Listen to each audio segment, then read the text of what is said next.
nelayan hari ini menegaskan bahwa ketika menyengsarakan rakyat kecil, baik itu masyarakat pesisir, kami akan lawan.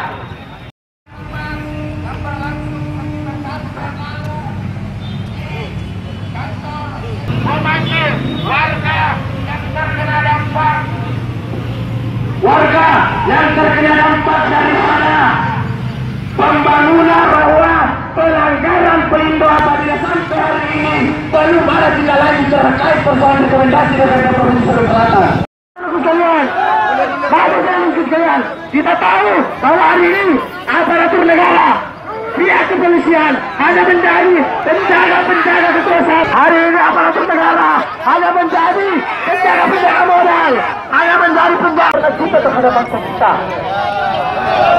Pengerusakan ekosistem laut yang menjadi ladang untuk menghidupi anak-anak cucu para nelayan, itu kemudian